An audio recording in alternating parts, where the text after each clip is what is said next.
Module 1, Lecture B. What is algorithm?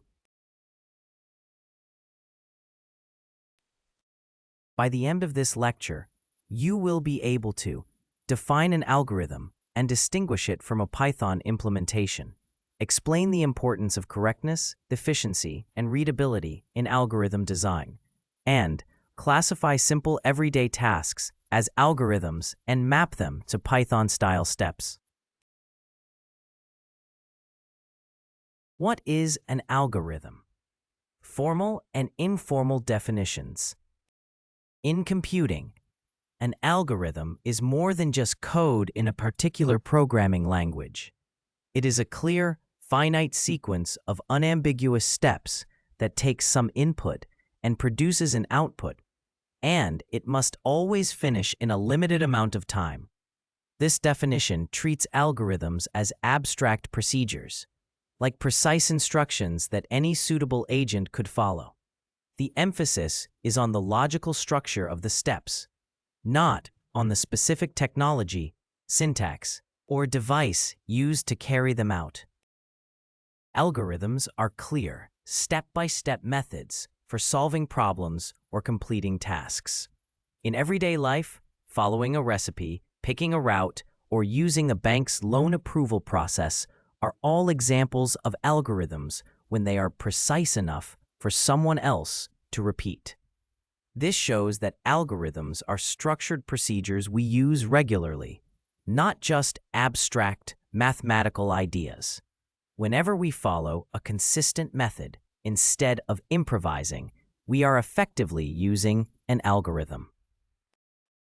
An algorithm is the core logical process for solving a problem, and it is separate from any specific programming language, syntax, or hardware.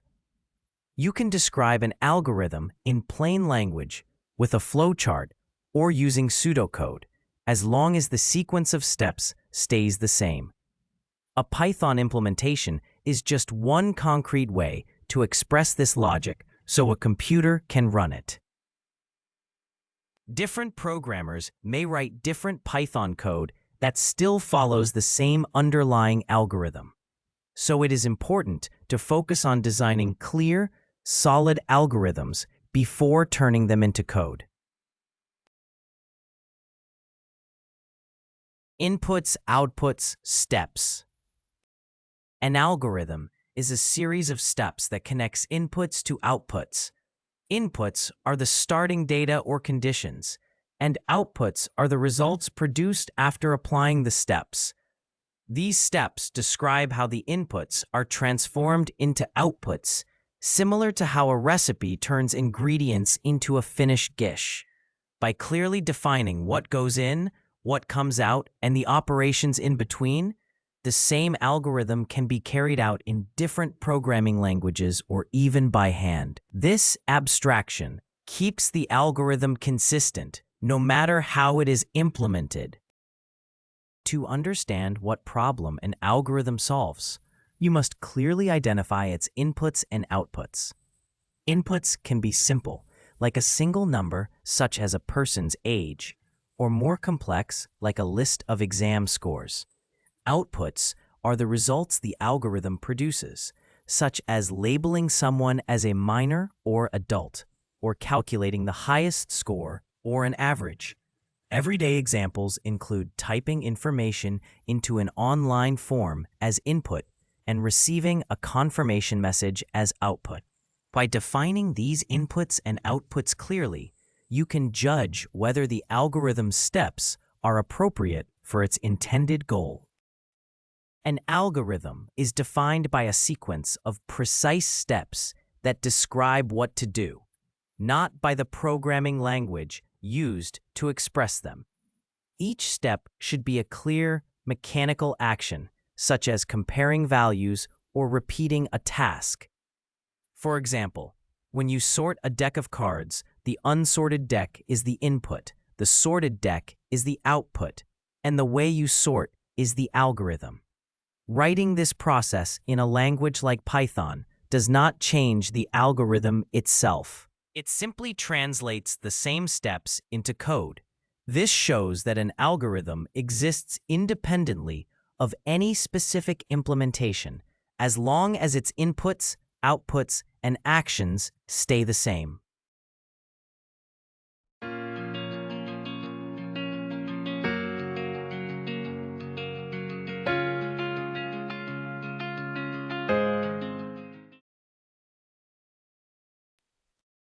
Python code, inputs, outputs, steps. We can use a simple temperature conversion example to demonstrate how an algorithm works, including its inputs, outputs, and main steps. This helps show that the same underlying algorithm idea can be written in different ways in Python, even though the code details may look different. The key point is to separate the abstract sequence of steps that define the algorithm from the specific Python commands used to implement it. By focusing on this distinction, you can better understand both the logic of the algorithm and the flexibility of its implementation. This line explains that you do not need to add any pip install commands because the script only uses features that come with Python itself. In other words, it relies entirely on the standard library.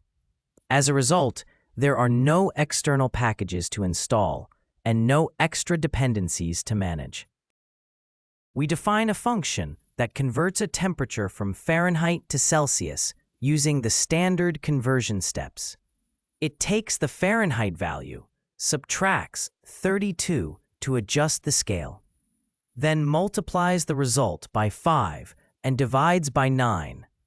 This calculation produces the equivalent temperature in Celsius, which the function then returns as its output. We begin with an input temperature of 68 degrees Fahrenheit and use it as the value for our conversion process. We then call the function that converts Fahrenheit to Celsius and store the Celsius result it returns. After that, we print the original Fahrenheit temperature to show what went into the algorithm. Finally, we print the converted Celsius temperature to show the output of the conversion. This example shows a simple algorithm for converting a temperature from Fahrenheit to Celsius in Python. The function takes a Fahrenheit value, subtracts 32, multiplies by 5, and divides by 9 to get the Celsius result. When run with an input of 68 degrees Fahrenheit, it produces 20 degrees Celsius and prints both values. The main purpose is to illustrate how clear, abstract algorithmic steps can be implemented in code while keeping the conversion logic separate from the specific programming details. Determinism and termination. An algorithm is more than just any method for doing a task. It must have two key properties: determinism and termination. Determinism means that given the same inputs and steps, an algorithm always produces the same result with no ambiguity. Termination means the process eventually stops and returns an answer instead of running forever. These features distinguish true algorithms from vague or endless activities and make them reliable, well-defined procedures. When an algorithm is deterministic, following the same instructions from the same starting point will always produce the same result, no matter who carries them out. A vague instruction like adding salt until it tastes good is not deterministic because different people have different tastes. In contrast, a recipe that tells you exactly how much salt to add and how long to stir is more deterministic because each step is clearly specified. In computing, this kind of precision lets us reason about algorithms abstractly without worrying about who runs them or which programming language is used. Termination in algorithms means that for any valid input, the process will eventually stop and produce an output. This requires a clear stopping condition, unlike an instruction that continues forever with no endpoint. In practice, this prevents endless loops, such as a navigation app that keeps recalculating instead of giving directions. When algorithms are both deterministic and terminating, they behave in a reliable, predictable way and can be implemented in programming languages like Python without changing their essential behavior.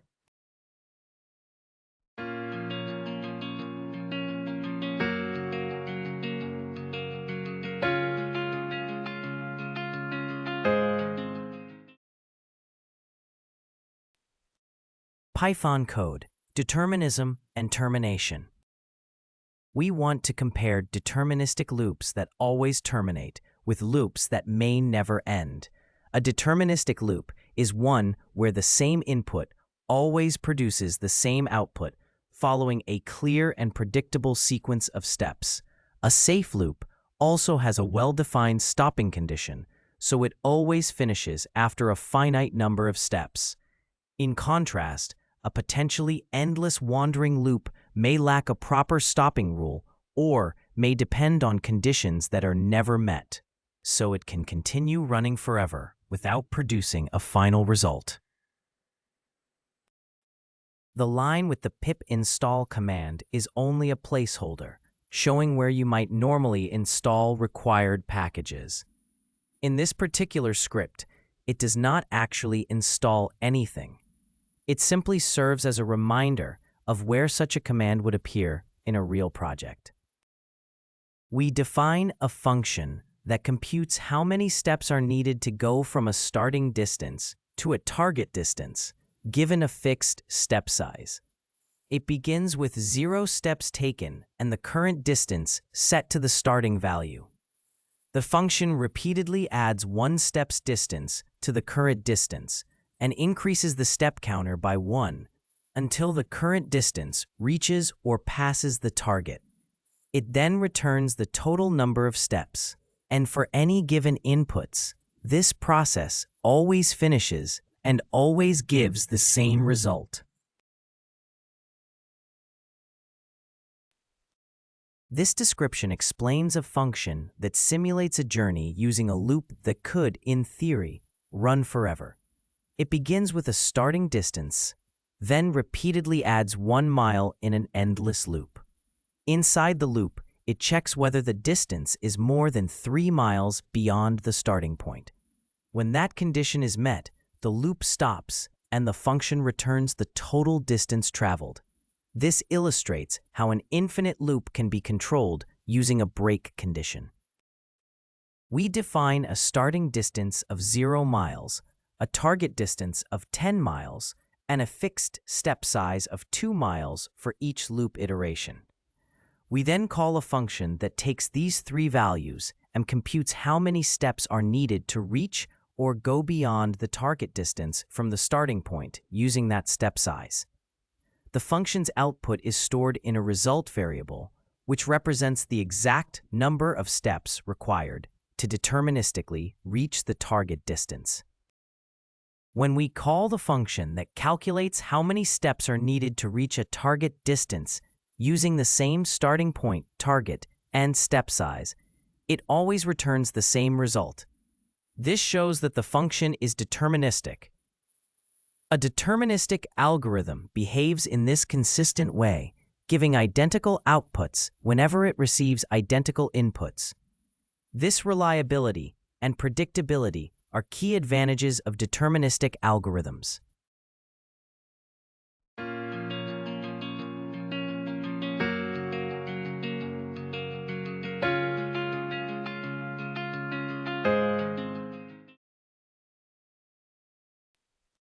The code shows 2 runs of the same deterministic function.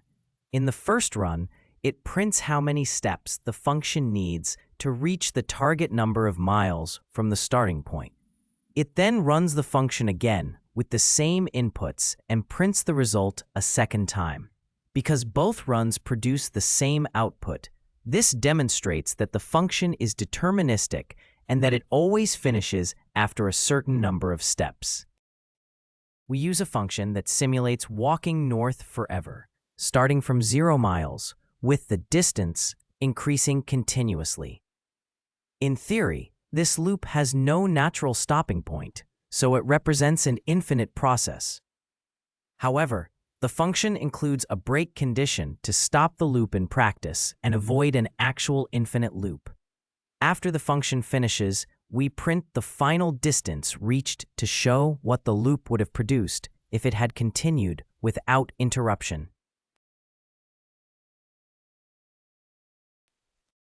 This script compares a deterministic loop with one that could run indefinitely. The first function counts how many fixed steps it takes to reach a target distance from a starting point, and always returns the same result for the same inputs, showing predictable, deterministic behavior. For example, starting at 0 and moving toward 10 with steps of size 2 always takes 5 steps. The second function represents a loop that would never stop on its own, but is forced to break once the distance exceeds the start by 3. This highlights how loops without a clear stopping condition can potentially run forever, and why an explicit termination rule is important.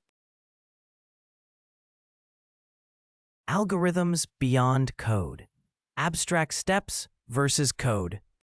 An algorithm is a detailed, step-by-step plan for solving a problem that is separate from any specific programming language or code. It is like a recipe that describes what to do, not how to write it in a particular syntax. For example, choosing what to cook by checking what ingredients you have, ruling out recipes that need missing items, removing those that take too long, and then picking from the remaining options is an algorithmic process. Even without writing any code, this clear and repeatable method counts as an algorithm because others can follow the same steps to get the same result. Code is the way we express an algorithm so a computer can run it, using different languages and styles, but the core concerns are always correctness, efficiency, and readability. Correctness means the steps reliably produce the right result without errors. Efficiency is about how many operations the algorithm needs and how that work grows as the problem gets larger. Readability is about making the algorithm's steps clear and easy to follow, not just polishing the code's surface. If the underlying algorithm is complicated or poorly structured, no amount of code cleanup will make it truly understandable. Before you start coding, it is important to separate the abstract steps of your algorithm from the actual code. First, describe your approach in plain language or simple diagrams so you can check whether the steps are clear, efficient, and free of unnecessary complexity.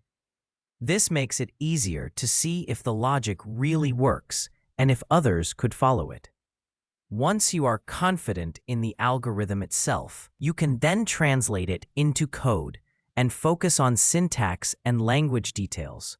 Working this way helps you avoid assuming that code which runs correctly always reflects a well-designed underlying algorithm.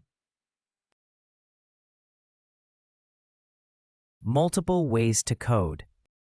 A single algorithmic idea can be coded in many different ways. For example, to check if a guest list contains a name, you might scan the list, sort it first, or rely on a built-in search feature. But all approaches still answer the same yes or no question. These options show that the core algorithm is separate from the specific coding choices. Those choices matter because they affect how efficiently the program runs, highlighting the importance of design decisions when turning ideas into working code. When implementing the same algorithm, it is not enough that a program simply works. Correctness, efficiency, and readability all matter. Two programs can solve the same problem, but one might run much faster or be far easier to understand and change. For example, a navigation app that updates routes incrementally can feel more responsive than one that recalculates everything from scratch. Clear, well-structured code makes it easier to verify behavior, adapt to new requirements, and fix rare bugs. These qualities are especially important in dynamic settings like busy cities, where systems must respond quickly and reliably. When implementing the same algorithm, designers must balance compactness and readability. A very concise solution can look clever, but may hide important assumptions and be hard to maintain. By comparing these styles, you learn to choose implementations that are not only correct, but also efficient and understandable over time.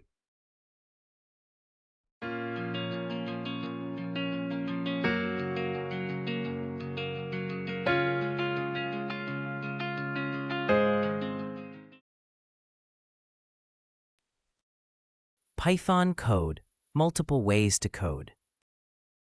We will show the same search idea coded in several ways and compare how they differ.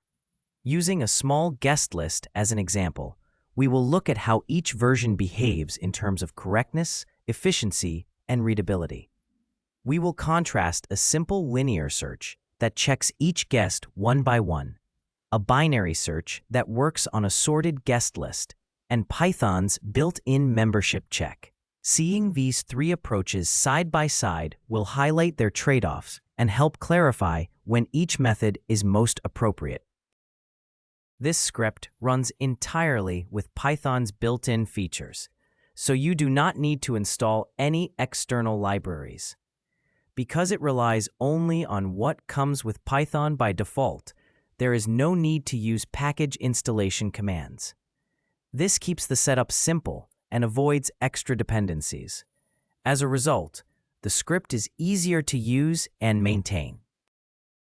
We begin with a simple list of example names that we will use to demonstrate different search algorithms. This names list includes Alice, Bob, Charlie, Diana, Eve, Frank, and Grace. It serves as a small, manageable dataset that makes it easier to see how each search method operates in practice. By working with this fixed set of names, we can clearly compare how the algorithms locate specific items. We use the name Diana as our target, meaning it is the specific name we want to find in the guest list. This target will be checked against each entry in the list. No matter which search method we use, the goal is always to determine whether Diana appears in the guest list. This function uses a linear search to look for a target name in a list. It goes through each name one by one and checks if it matches the target. If it finds a match, it returns true to show the target is in the list. If it reaches the end without a match, it returns false, meaning the target is not present. This method is simple, but can be slow for very large lists because every element must be checked in order.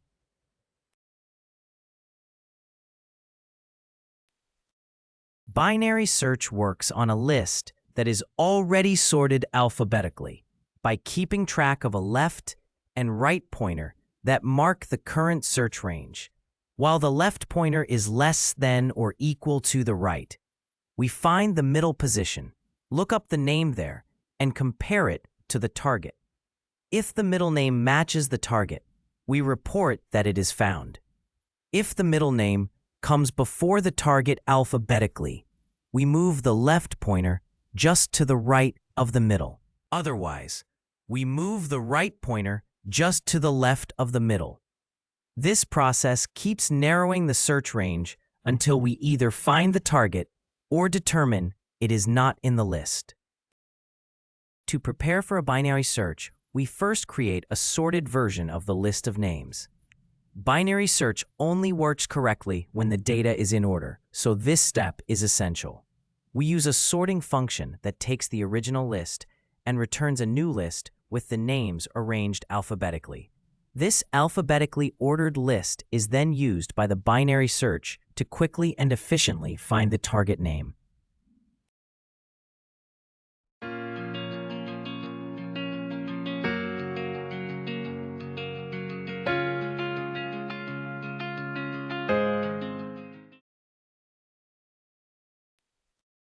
In this example, Python's membership operator is used to check whether a given name appears in a list of names. It hides the details of how the search is performed, so the code stays clean and easy to read. The operation returns a simple true or false value, depending on whether the name is found. This concise approach relies on Python's built-in features to perform the search efficiently. We first run a linear search on the original list of names and the target name, checking each name in order until we either find the target or reach the end of the list. We then run a binary search on a sorted version of the list with the same target name. Binary search is more efficient on sorted data because it repeatedly cuts the search range in half until it finds the target or confirms that it is not in the list. Comparing these two results shows how the search method and the list order affect performance. The code first prints a message to explain what the upcoming searches will do. It tells the user that the program will look for a specific target name in a guest list using 3 different methods. This introduction sets the stage for comparing how each method works. All of the methods are trying to answer the same yes or no question, whether the target name is present in the list. We display the result of the linear search, which tells us whether the target name was found in the list. This method works by checking each name one at a time until it either finds the target or reaches the end of the list. It is easy to understand and implement, but it can be slower than other search methods when the list is large. We display the result of the binary search, which is a faster way to find an item in a sorted list. Binary search is efficient because it repeatedly cuts the search range in half, so it needs fewer comparisons to locate the target. The final output tells us whether the target name is present in the sorted guest list or not. We use Python's membership operator to check whether a given name appears in the guest list and then print the result. This provides a clear, high-level way to express the search without worrying about how the search is implemented internally. In other words, the code focuses on what we want to know, not on the specific algorithm used to find it. This code prints a message showing that different coding styles can reach the same algorithmic goal. It points out that approaches may differ in efficiency and readability, but they still solve the same underlying problem. The key idea is that there is no single correct way to write code, only different methods with their own trade-offs.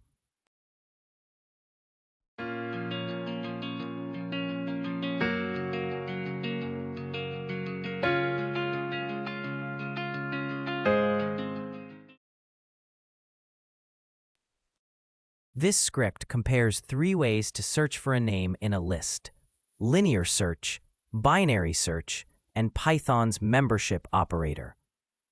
Linear search checks each name in order and is simple, but can be slow for large lists. Binary search is faster because it repeatedly narrows the search range, but it only works if the list is sorted. The membership operator offers a short, readable way to test if a name is present. All 3 methods correctly detect whether the name Diana is in the list, illustrating trade-offs between simplicity, efficiency, and readability. Logic-preserving refactors.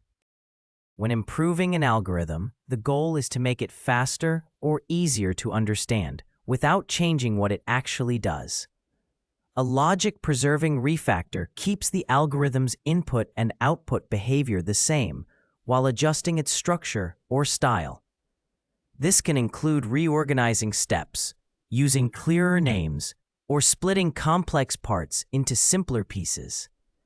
Even if the internal layout looks different, the algorithm's function and correctness must remain unchanged. Logic-preserving refactors improve efficiency and readability without changing what a process actually does. For example, a logistics company can speed up truck assignment by removing redundant steps, combining related actions into one sub-procedure, or reordering checks so common failures are caught earlier. The crucial point is that after refactoring, trucks are still assigned to routes correctly under the same conditions as before. This makes the system faster, easier to maintain, and less prone to errors while keeping the original assignment rules intact. Logic-preserving refactors are essential for safely updating complex systems, such as hospital scheduling or air traffic control, where existing procedures cannot simply be replaced. Teams make small, carefully verified changes that keep the original logic intact while improving clarity and performance.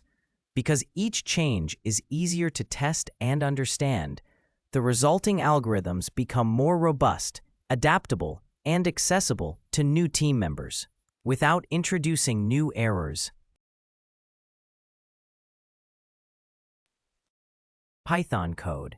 Logic-preserving refactors. This example shows how to refactor code while preserving its logic by using a simple temperature conversion from Celsius to Fahrenheit. We compare the original function with a refactored version and confirm that both produce identical Fahrenheit values.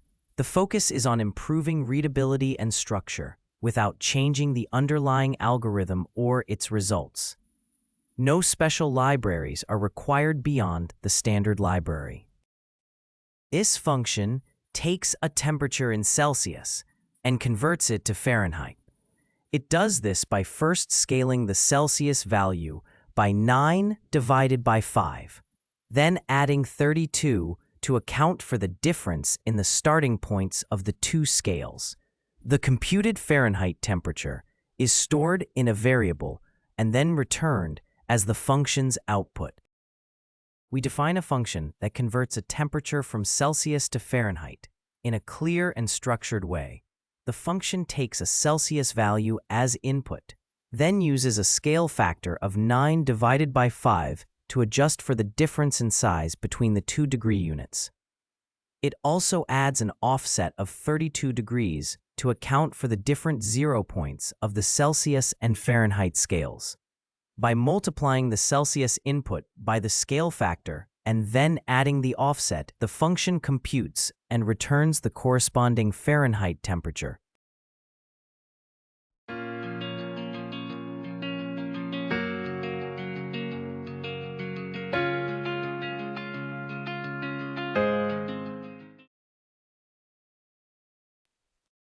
The function begins by printing a header that labels the columns for Celsius, the original conversion result, the refactored conversion result, and whether they match.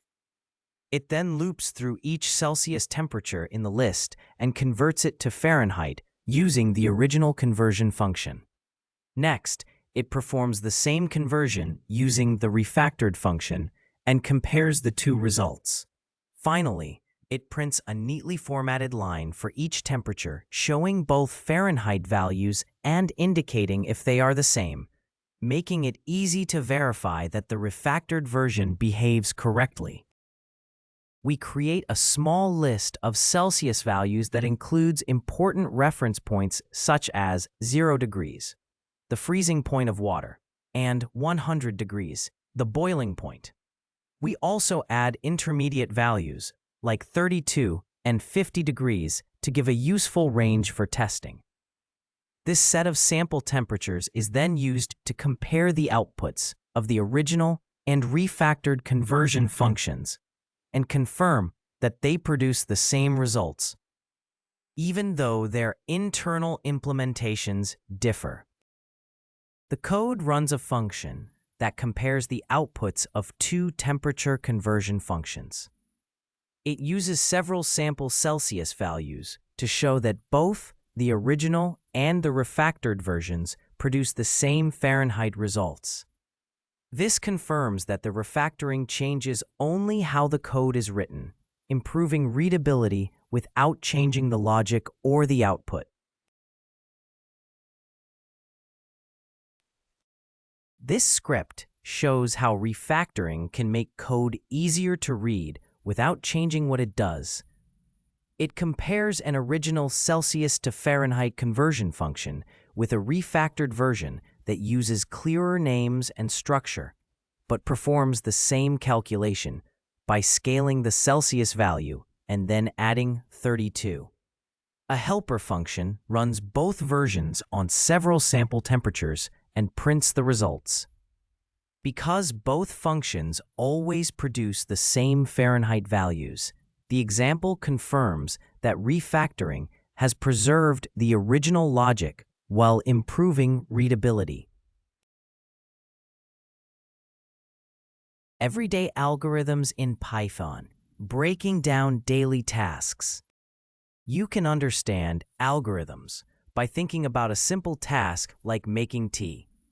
You follow a clear sequence of steps, such as boiling water before steeping the tea, and you make decisions like whether to add milk or sugar. In programming, algorithms are expressed in the same way, with ordered steps and decision points. Noticing these patterns in everyday activities helps connect familiar processes with algorithmic thinking. Preparing to go out on a rainy day can be seen as a sequence of decisions and actions, such as checking the weather, deciding whether you need an umbrella or raincoat, choosing suitable shoes, gathering your essentials, and locking the door. If you skip the weather check, you might get soaked, which shows that the order of steps and key decision points really matter.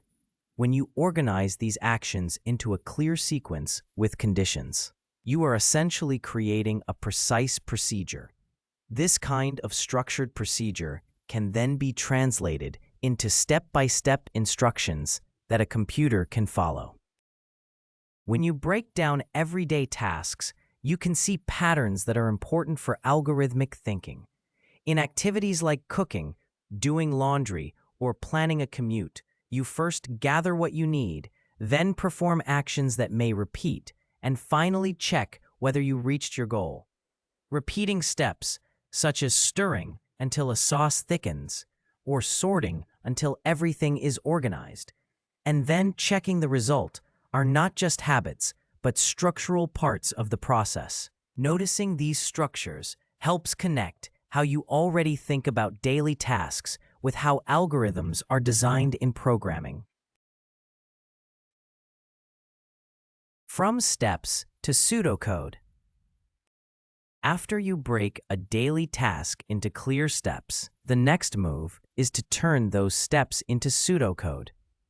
Pseudocode is a structured, language-like way to describe an algorithm that is more precise than everyday language, but less strict than real code.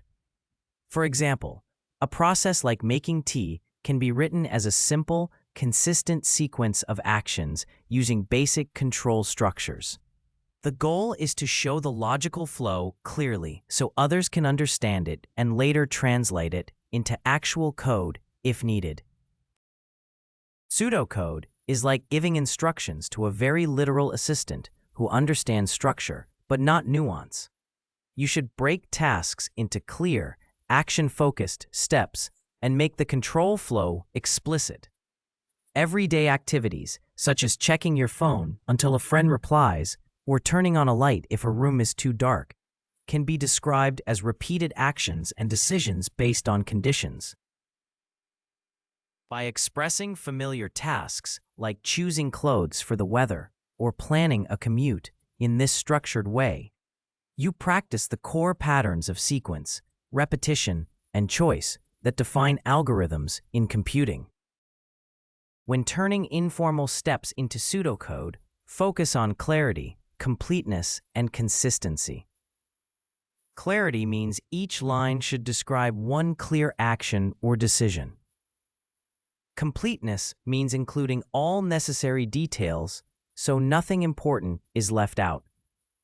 Consistency means using similar wording for similar actions so the steps flow smoothly. Practicing this structured approach helps you move from everyday tasks to clear code-ready representations. Coding pseudocode in Python. Once you have described a task in everyday language, the next step is to translate it into structured pseudocode that a Python program could follow.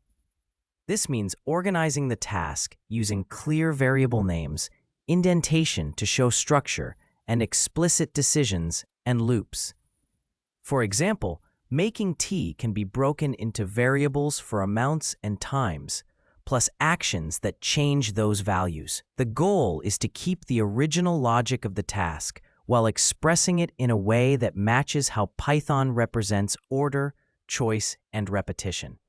This approach lets you describe real-world processes systematically before worrying about exact Python syntax or error handling. When refining Python-style pseudocode, you use core control structures, such as conditionals, for making decisions, and loops for repeating actions. Everyday tasks like planning a commute can be broken into ordered steps with checks and repeated updates, which mirrors how Python handles logic. Practicing this approach with activities like scheduling or sorting emails helps you map real-world processes to Python structure. This strengthens your ability to design and implement algorithms effectively. In the final stage of writing Python-style pseudocode, you refine your structured description so it closely matches real Python while staying slightly flexible. You choose clear, meaningful names that reflect real-world elements and make sure each step only uses information that has already been defined, just as Python requires. You might, for example, first gather income, then list expenses, and then calculate savings in a logical order that can be easily turned into code. By moving from natural language to structured pseudocode and then to Python-like pseudocode, you build a mental bridge between everyday reasoning and formal programming, which makes implementing your algorithms easier.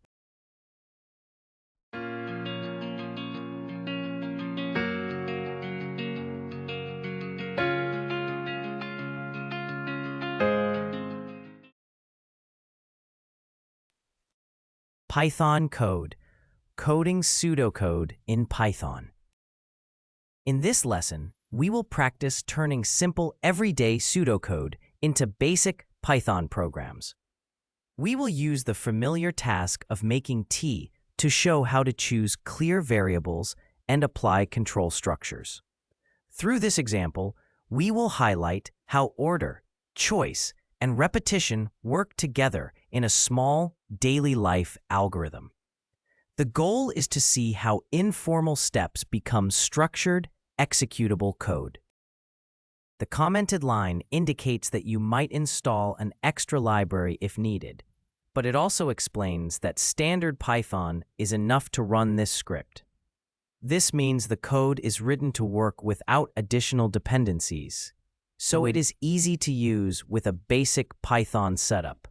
It mainly serves as a reminder to only add libraries if the script later requires features that are not included in default Python. We define a function called makeT that simulates preparing a cup of tea.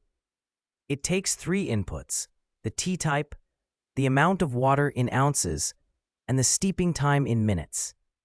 These inputs make the function flexible for different tea-making situations.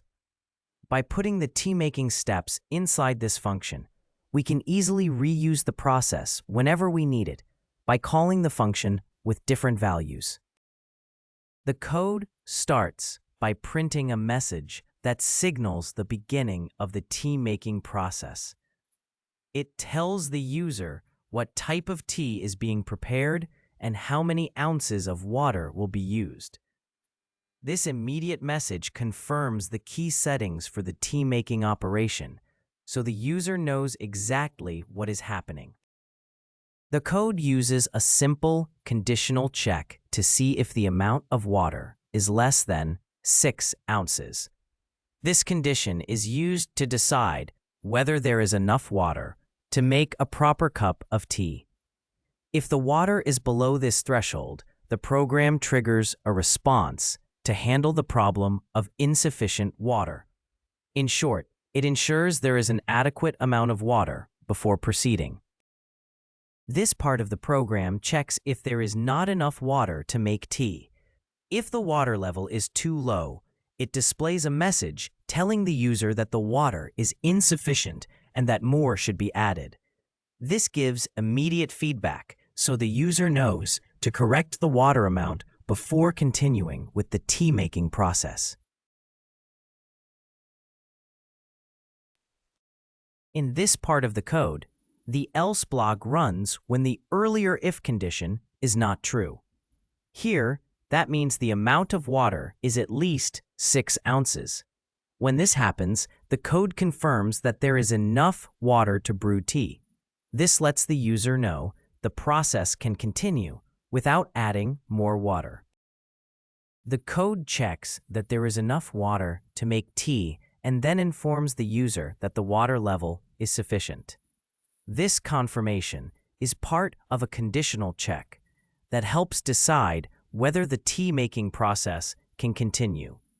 By verifying the water amount first, the program ensures that brewing can proceed smoothly without interruption. We begin by creating a counter called minute and setting it to 1 to track how long the steeping process has been running. This counter represents the number of minutes that have passed. Starting at 1 prepares us to enter a loop that simulates each minute of steeping. During the loop, we will increase this counter until it reaches the desired steeping time. The program uses a while loop to control the tea steeping process. It keeps running as long as the current minute is less than or equal to the total steeping time. This way, the loop tracks each minute that passes and simulates the steeping period. When the loop finishes, the tea is considered fully steeped. The code displays a message that tells the user which minute of steeping the tea is currently in. It combines the current minute with the type of tea to give clear, specific feedback. This allows the user to easily track how long the tea has been steeping and monitor the progress of the steeping process. The code increases the minute counter by 1 each time the loop runs. This step is essential because it moves the program closer to the end of the steeping time. As the counter grows, the loop's condition will eventually become false. At that point, the loop stops and the program exits after the specified steeping time is reached. The code finishes the tea-making process by printing a message that the tea is ready to drink. It clearly tells the user that the task is complete and includes the specific type of tea they prepared. This simple confirmation creates a friendly and informative end to the interaction.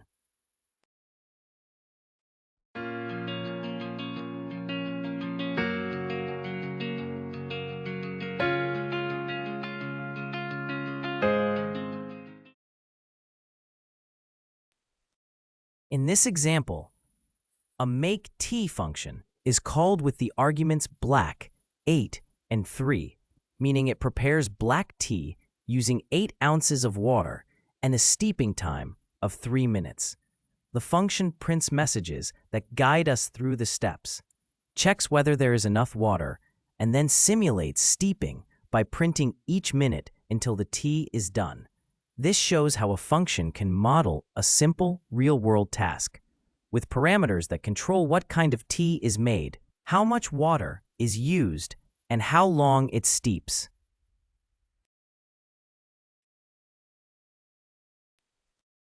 This script uses a simple function to model the process of making tea by printing out each step.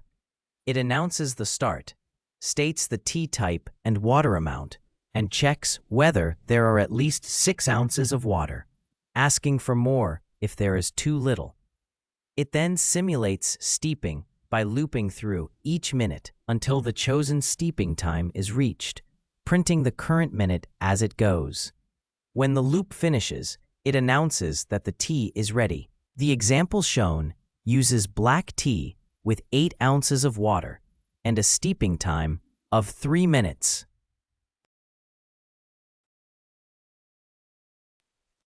In this lecture, you learn to define an algorithm and distinguish it from a Python implementation. Explain the importance of correctness, efficiency, and readability in algorithm design. And classify simple everyday tasks as algorithms and map them to Python-style steps. In the next lecture, Lecture C, we will go over complexity intuition. Thank you for your attention. See you all in the next lecture.